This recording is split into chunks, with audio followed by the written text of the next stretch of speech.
Son mari regardait sa mère la battre, mais la suite vous laissera sans voix. Nelia a enduré une douleur et une humiliation inimaginables, mais elle ne se contentait pas de survivre, elle préparait son retour. Son parcours, d'épouse brisée à reine de justice puissante, vous choquera, et la façon dont elle les a fait supplier vous laissera bouche bée. Nelia entra dans le domaine de Banfu tel un fantôme s'avançant dans la tempête. Ses pas étaient petits, hésitants, comme si chacun d'eux était une question à laquelle elle ne pouvait répondre.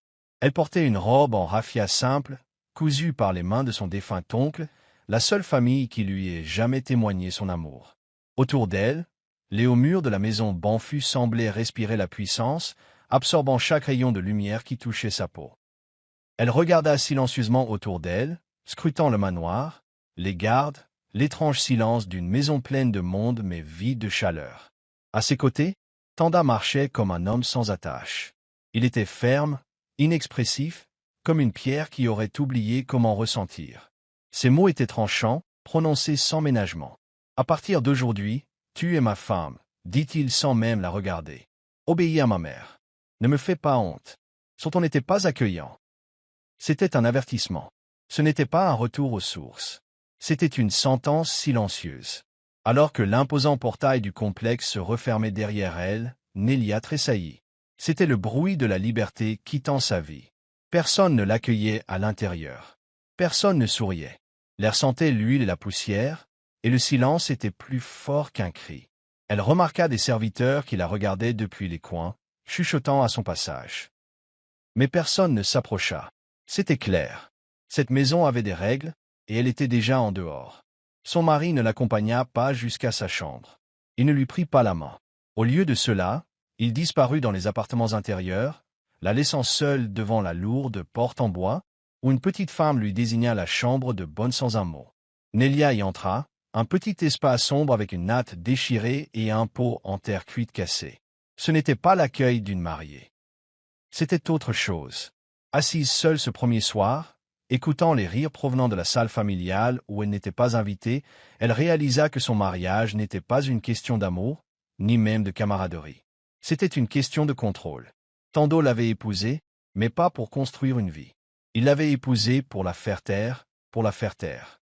Et sa mère, qu'elle n'avait même pas encore rencontrée, détenait la véritable clé de tout. Dans cette pièce froide et poussiéreuse, le cœur de Nelia battait lentement. Non pas par peur, mais avec une force tranquille, celle qui se construit en silence. Elle n'a pas pleuré. Elle n'a pas crié. Elle fixait simplement le bracelet de cuivre autour de son poignet, cadeau d'adieu de son oncle. Et quelque part au plus profond d'elle-même, quelque chose changea. Elle l'ignorait encore, mais le portail qui s'était refermé derrière elle ne marquait pas la fin de son histoire. Ce n'était que le début. Kizora Banfu se tenait au centre de l'enceinte, telle une reine sans trône, le menton toujours haut, les yeux toujours baissés sur les autres. Lorsque Nelia s'approcha d'elle, Kizora resta muette. Elle ne lui offrit pas un accueil chaleureux, pas même un regard curieux. Au lieu de cela, elle fixa Nelia, comme on inspecte un objet cassé au marché, avec dégoût et jugement. Sa voix trancha l'air comme une lame. Pas d'enfant, pas de beauté, pas de richesse. Que apportes-tu exactement? Son ton était sec, amer, venimeux. Les lèvres de Nelia s'entr'ouvrirent légèrement, non pas pour répondre, mais sous le choc. Pourtant, elle garda le silence, trop abasourdie pour respirer, trop fière pour supplier. Tando se tenait à côté d'eux, les bras croisés, le regard vide. Il ne la défendait pas. Il ne l'interrompit pas. Il observa simplement, comme si ce n'était pas son problème, comme si Nelia était une inconnue croisée sur la route, et non la femme qu'il venait d'épouser. À partir de cet instant, les règles de sa nouvelle vie devinrent claires. Nelia n'était pas une épouse dans cette maison. C'était un fantôme aux mains faites pour travailler et à la bouche pour rester fermée. Avant même que le soleil ne touche le ciel, elle était déjà réveillée, les mains plongées dans l'eau froide, à récurer la vaisselle de Banfu. À midi, son dos lui faisait mal à force de se pencher sur le sol en pierre pour chasser la poussière qui revenait avec le vent. Le soir, elle servait les repas sur de lourds plateaux d'argent, mais n'y goûtait jamais. Pas un seul grain de riz ne quittait ses lèvres de la table familiale. Elle mangeait dans le coin sombre derrière les quartiers des domestiques, mâchant doucement pour que personne ne l'entende. Un après-midi, alors qu'elle se versait une tasse d'eau après des heures de ménage, Kizora l'observa comme un serpent dans l'herbe. Puis, lentement, elle cracha dans la tasse, non pas par accident, mais délibérément, le regard rivé sur celui de Nelia, un défi, une humiliation. Les mains de Nelia tremblaient tandis qu'elle posait la tasse sans boire. Sa gorge était sèche, mais sa fierté était plus forte que sa soif. Tando était assis à proximité, sirotant du vin dans un gobelet en or. Il a tout vu. Il a vu la cruauté de sa mère. Il a vu les mains tremblantes de Nelia. Il vit sa douleur. Mais il ne bougea pas, ne parla pas. Il porta le verre à ses lèvres et but lentement, comme s'il était aveugle, comme si son silence pouvait effacer la scène qui se déroulait devant lui. Nelia ne pleurait pas. Elle ne criait pas. Elle ravalait sa douleur comme elle ravalait sa faim, doucement, amèrement, mais en elle, quelque chose se durcissait. Chaque insulte, chaque gifle irrespectueuse, chaque regard froid, devenaient des briques, non pas pour construire un mur autour d'elle, mais une force intérieure, une force que ni la langue de Kizora ni le silence de Tando ne pouvaient écraser. Elle n'avait pas encore de voix dans la maison, mais son silence, lui poussait des dents.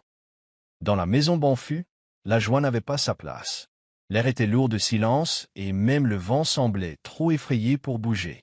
Chaque pas de Nelia résonnait comme si elle empiétait sur sa propre vie. Les rires étaient rares, réservés à ceux que Kizora aimait, jamais à elle. Et la gentillesse, elle, n'existait pas derrière ces murs. Kizora s'était donné pour mission de briser l'esprit de Nelia, morceau par morceau. Chaque fois que des invités lui rendaient visite, elle attendait qu'il la regarde avant de lancer ses attaques. Avec un sourire tordu, elle désignait Nelia du doigt et disait des choses comme « Regardez-la, cette maudite chèvre sans cornes, impropre à la production de lait, impropre aux enfants, impropre à tout. » Les invités s'agitaient, mal à l'aise, certains faisant semblant de ne pas entendre, d'autres riant faussement juste pour faire plaisir à Kizora. À chaque dîner, Nelia était forcée de s'agenouiller à table, non par tradition, mais en guise de punition. Ses genoux heurtaient le carrelage dur tandis que tous les autres étaient confortablement assis, mangeant et discutant.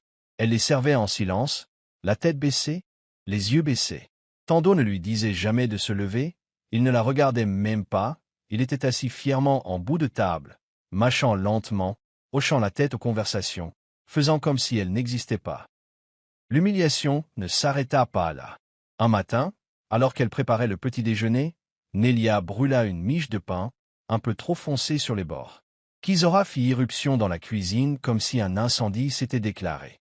Sans un mot, elle leva la main et gifla Nelia, si fort qu'elle recula et heurta l'étagère derrière elle.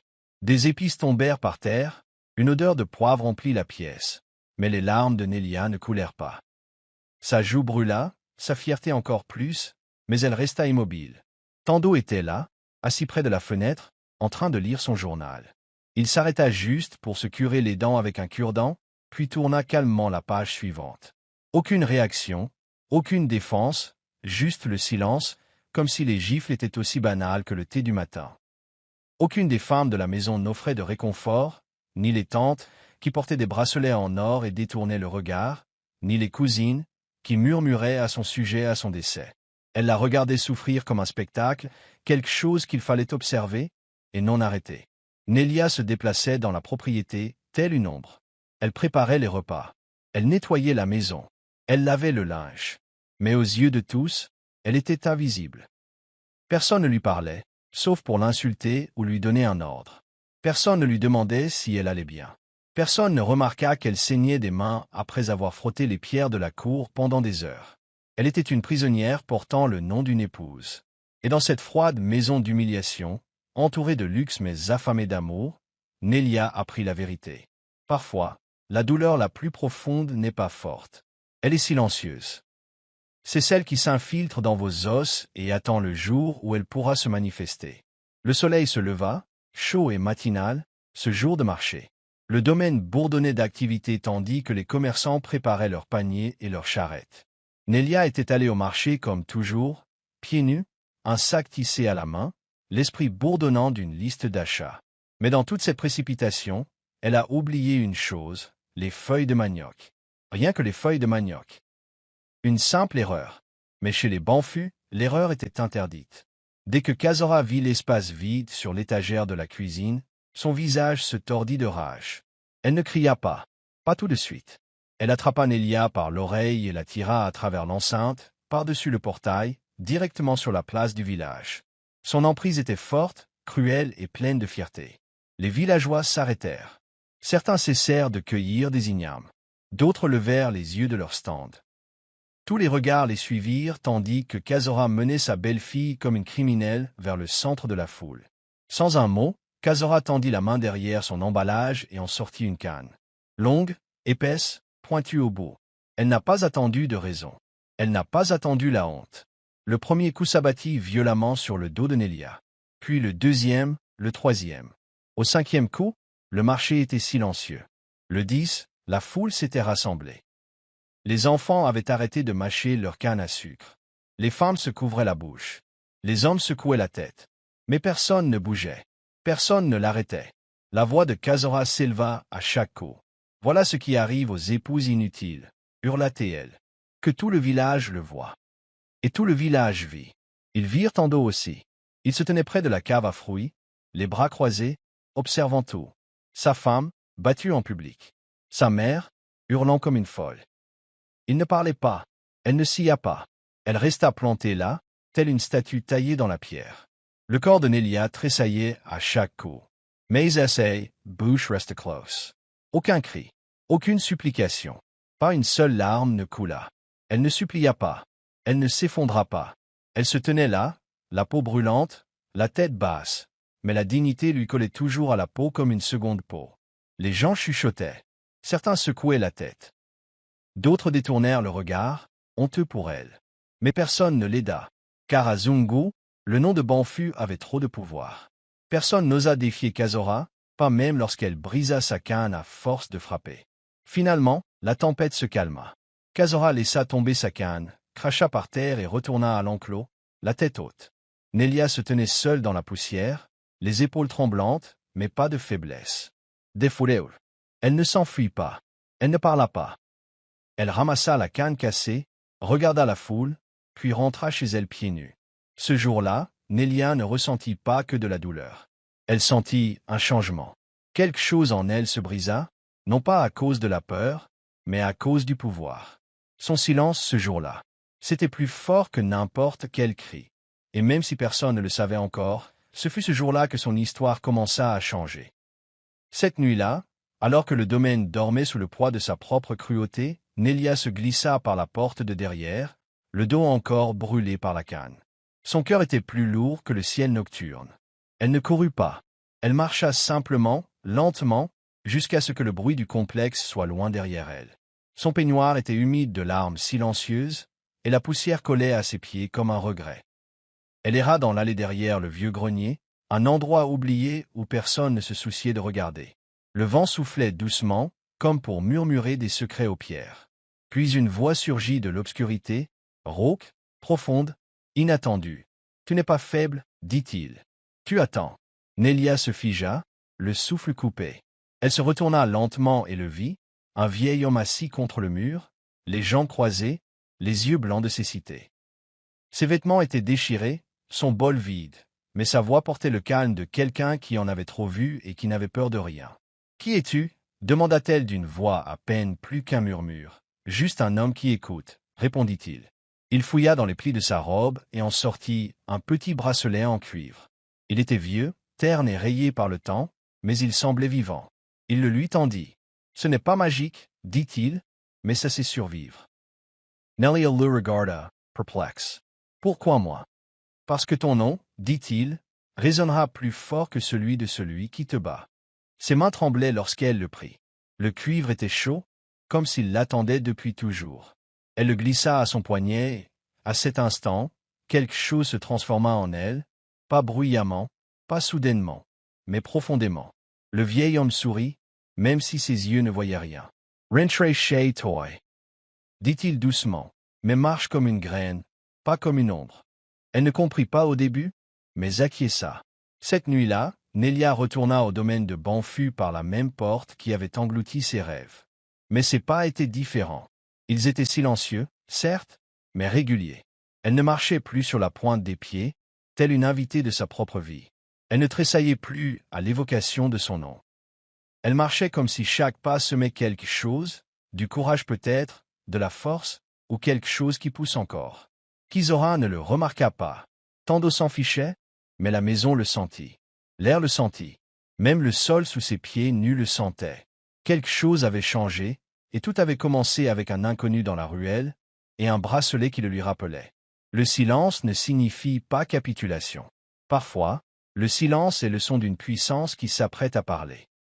Les semaines passèrent, et les journées dans la résidence de Banfu s'éternisèrent, empreintes de la même routine de douleur et de silence. Nelia accomplissait ses tâches en silence, mais quelque chose en elle commençait à grandir. Le bracelet à son poignet était désormais un compagnon silencieux, lui rappelant qu'elle était bien plus que ce qu'il voyait. Un après-midi, Kizora lui ordonna de nettoyer la vieille grange derrière la propriété, un endroit si poussiéreux et oublié que même les rats l'avaient abandonné. Nelia resserra son pagne et entra. L'air était lourd, chargé de toiles d'araignée et de vieux souvenirs. Elle balaya lentement la pièce, soulevant des cartons et des tabourets cassés, dégageant des recoins que personne n'avait touchés depuis des années. Puis, derrière une pile de tissus moisis, elle aperçut un vieux coffre. Il était scellé de métal rouillé et enveloppé d'une peau de chèvre d'un gris terne. Quelque chose en lui l'interpellait. D'une main tremblante, elle dénoua la peau et ouvrit le coffre. À l'intérieur, enfoui sous des couches de vieux emballages et de livres pourris, elle le trouva. Un journal relié en cuir, épais et usé, au bord brûlé par le temps. Elle ouvrit la première page et son cœur s'arrêta. C'était l'écriture de son père. Elle s'agenouilla et parcourut les mots du regard. Chaque page contenait des secrets, des cartes de territoire, des coordonnées marquées à l'encre rouge, des documents signés avec des tampons tribaux et, chose qui lui serra la poitrine, des papiers de propriété. Son père, le chef Akeno des collines d'Uvuno, avait caché tout cela avant de mourir. La terre était riche en or, abandonnée après la guerre tribale et oubliée de beaucoup, mais pas de lui. Il l'avait laissée pour elle. Nelia n'était pas seulement une jeune fille mariée à la souffrance. Elle était la dernière héritière vivante des collines d'Uvuno, une fille de royauté et d'héritage. Elle ferma le journal et le serra contre sa poitrine.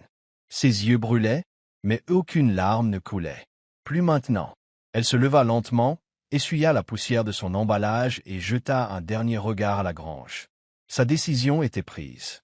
Personne ne la briserait plus. Cette nuit-là, tandis que le complexe dormait, Nelia emporta un petit tissu contenant le journal, le bracelet et la bague en cuivre que sa mère lui avait offerte. Pas d'adieu, pas de mots, pas d'excuses. Elle sortit du complexe du même pas silencieux qu'à son arrivée. Sauf que cette fois, ils n'étaient pas empreints de peur. Ils étaient déterminés. La lune éclairait son chemin tandis qu'elle disparaissait dans l'obscurité, son ombre s'étendant loin derrière elle. Elle ne savait pas exactement où la route la mènerait, mais elle avait un nom, un héritage et un plan écrit de la main de son père. Et cela suffisait. Le soleil matinal se leva sur le domaine de Banfu, mais quelque chose semblait différent. Le cliquetis habituel des casseroles en métal, le léger bruit des pas et les sanglots discrets qui résonnaient autrefois à travers les murs avaient disparu. Kizora sortit, nouant son pagne et scrutant la cour. Aucun signe de Nelia. Harbalai. Pas d'eau à puiser. Juste le silence. Elle ricana, sans même faire semblant d'être inquiète. Le rat s'est enfui. Bien. Je savais qu'elle n'avait pas de cran. Tando était assis sous le manguier, les jambes croisées, croquant dans du maïs grillé. Il ne posait pas de questions. Il ne cherchait pas. Il ne broncha pas. Laisse-la pourrir, murmura-t-il, plus pour lui-même que pour quiconque. Les jours passèrent. Puis des semaines passèrent. Et la vie au domaine de Banfu continua sans Nelia. Kizora se félicita, racontant aux visiteurs comment elle avait enfin débarrassé sa maison de la malchance. Tando passa rapidement à autre chose, comme si Nelia n'avait jamais existé. Quelques mois plus tard, il épousa Zaba, une femme plus maquillée que polie. Elle entra dans la propriété comme si elle était chez elle, ses bracelets tintant plus fort que son rire. Zaba n'avait aucune humilité. Elle aboyait des ordres, portait des tissus scintillants et transformait le domaine en un lieu de bavardage, bruyant et de faux sourires. Mais Kizora l'accueillit à bras ouverts, trouvant enfin la belle fille à la hauteur de son arrogance. Les villageois murmuraient. Certains plaignaient Nelia. D'autres l'oubliaient. Quelques-uns se demandaient où elle était passée. Mais personne n'osait le demander à voix haute. La peur de la langue de Kizora empêchait la plupart de parler. Mais ce qu'aucun d'eux ne savait, c'est que le silence ne signifie pas capitulation, et l'absence ne signifie pas défaite. Bien au-delà des collines, au-delà des rivières et des sentiers oubliés, Nelia était vivante. Et pas seulement vivante. Elle s'élevait, apprenait, construisait, se préparait. Le destin, voyez-vous, ne crie pas. Il avance doucement, patiemment, comme des pas dans la brume matinale, facile à ignorer, impossible à arrêter. Il la croyait partie à jamais, mais le destin n'oublie pas le sien. 2 années entières s'écoulèrent comme du sable sec. Le village de Zunga resta in change. Route poussiéreuse, bavardage et la fière famille Banfu marchaient toujours le menton levé. Kizora gagnait in audace, tando, and arrogance. Il pensait que Nelia avait disparu comme une brume matinale. Mais le destin ne s'efface pas. Il se prépare. Puis, par un après-midi chaud, le bruit des moteurs a brisé le silence du village. And I velos, and I chariots, and I jeeps. 10 d'entre eux, tous noirs, élégants et raffinés, rampant à travers Zungu comme une ombre mouvante. Derrière les fenêtres, des gardes aux lunettes noires restaient immobiles comme des statues. Les villageois se rassemblèrent, bouche bée, le cœur battant. Personne ne comprenait ce qui se passait. Puis la portière de la première jeep s'ouvrit. Une femme en sortit. Une robe de soie lui caressait la cheville. Ses boucles d'oreilles scintillaient comme la lumière du soleil sur le métal. En or, elle ressemblait à des lances. Son menton était haut. Son regard était perçant. C'était Nelia, mais pas celle dont il se souvenait. Cette femme avait de la prestance. Elle n'était plus la fille qui s'agenouillait à table ou pleurait derrière des cruches. Elle était la PDG d'Uvuno Enterprises, l'héritière légitime des terres aurifères que son père régnait autrefois. Elle possédait désormais des mines, des routes commerciales et des bâtiments dans 3 provinces. Elle ne pénétra pas dans le complexe de Banfu. Numéro 11 se rendit à pied à la place Zungu, où les villageois se rassemblèrent comme des papillons de nuit autour du feu. Un podium a été dressé. Les flashs des appareils photo ont brillé. Une conférence de presse a été convoquée. Devant tout le village, elle s'exprima, calme mais ferme. La famille Banfu, dit-elle, a escroqué ses ouvriers. Ils ont blanchi des fonds via des comptes fantômes. Ils ont abusé d'une femme qu'ils croyaient sans valeur. Les cris d'horreur ont volé comme des oiseaux. Puis les journaux ont été publiés. Dossiers épais avec preuves. Non. Transactions. Témoins. Les gens se tournèrent vers Kizora, figé comme une statue. Sa bouche s'ouvrit, mais aucun son n'en sortit. Tando essaya de parler, mais il ne parvint qu'à ricaner nerveusement. Puis les ordres furent lus à voix haute. La licence commerciale de Kizora. Révoquée. Comps de Tando. Gelée. La voiture flamboyante de Zaba. Confisquée. Un épais silence s'abattit sur la place Zungu tandis que la vérité se dévoilait, couche après couche. Nalea n'éleva pas la voix. Elle ne cria pas. Mais chaque mot résonna comme un coup de tonnerre. Les mêmes villageois qui la plaignaient autrefois la regardaient maintenant avec de grands yeux, emplis d'admiration. Elle ne regarda plus Kizora. Pas une seule fois. Elle était revenue, non pour se venger, mais pour obtenir justice. Et la justice était arrivée, vêtue de robes de soie, de boucles d'oreilles en or et d'un sourire serein qui avait ébranlé tout un village. Kizora se tenait au milieu du marché, son foulard glissant, les mains tremblantes tandis que les agents fermaient son dernier étal. Le même étal où elle aboyait autrefois des ordres et traitait les autres de nuls. Maintenant, ses paniers étaient vides. Personne n'est venu acheter. Personne n'est venu à son secours. Sa voix s'est brisée tandis qu'elle tentait de supplier. Mais les policiers ne l'ont pas écoutée. Sa licence de vente avait été révoquée. Ses comptes avaient été gelés. Son nom, autrefois redouté, était désormais terni. De retour chez lui, Tando s'assit sur les marches poussiéreuses, les yeux fixés sur le mur. Tout autour de lui s'estompait. La maison, autrefois fière et pleine de vie, était désormais silencieuse, comme un tombeau. La peinture s'écaillait des murs. Le carrelage se fissurait. L'air sentait la défaite. Il se tourna vers sa nouvelle épouse, Zaba, ses bracelets en or scintillant tandis qu'elle faisait ses valises. Elle ne le regarda même pas. « Zaba, s'il te plaît, murmura-t-il d'une voix basse, presque brisée. « Aidez-moi. On peut arranger ça, dit-elle en riant. Pas gentiment, juste froidement. Réparer ça avec quoi? Ta fierté vide? » Et comme ça, elle partit, traînant son dernier coffre d'or derrière elle. Il essaya de courir après elle, mais ses jambes lui cédèrent. Il tomba à genoux, seul, tandis que le bruit de ses talons s'estompait sur la route. La semaine suivante, une grande pancarte a été plantée dans la cour avant. Vente aux enchères immobilières aujourd'hui.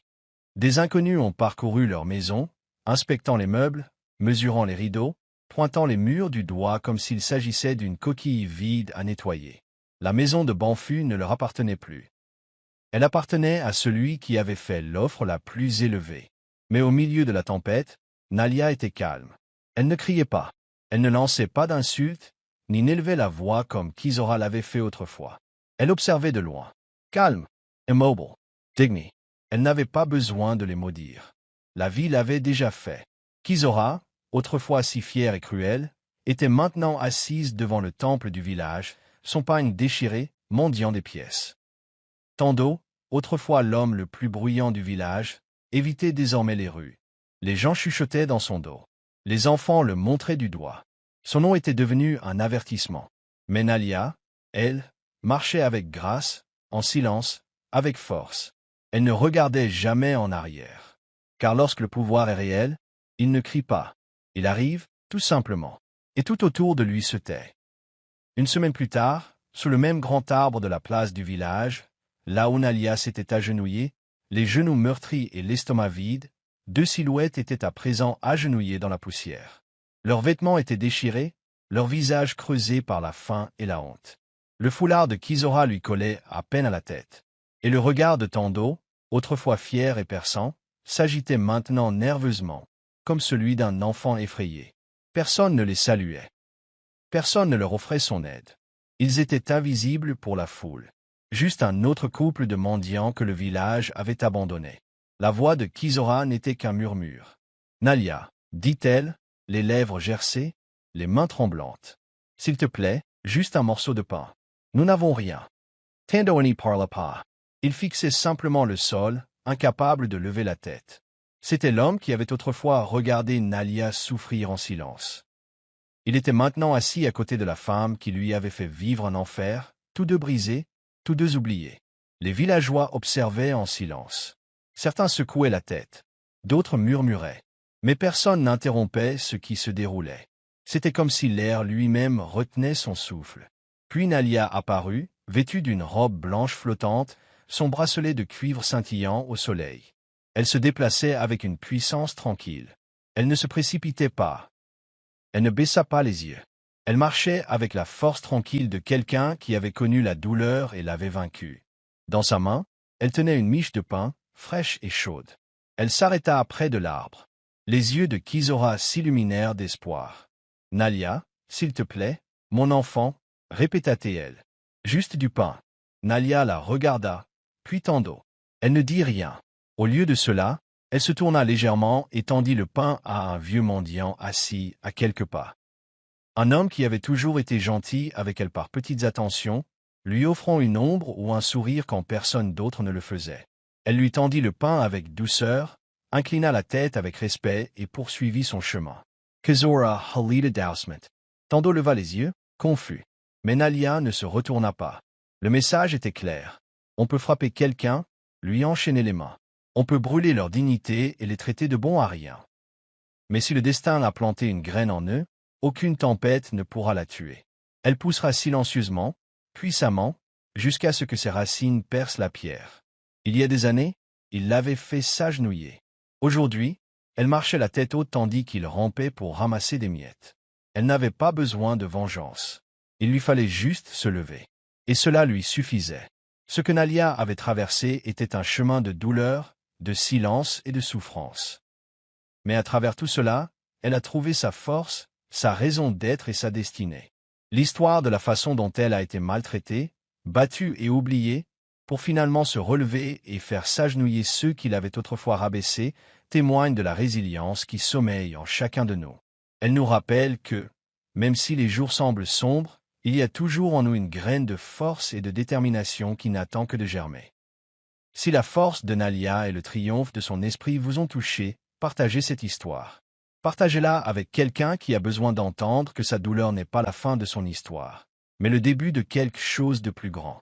Partagez-la pour rappeler à tous que personne, aussi brisé ou battu soit-il, n'est jamais vraiment vaincu. Si vous avez ressenti la puissance de cette histoire, n'hésitez pas à aimer, partager et vous abonner à notre chaîne. Votre soutien nous permet de partager avec le monde d'autres histoires comme celle de Nalia, des histoires de résilience, de force et de triomphe. Merci de votre attention, de votre écoute et de votre participation à cette communauté. N'oubliez pas, vous n'êtes jamais seul dans votre combat. Comme Nalia, vous avez la force de vous relever, et votre histoire ne fait que commencer.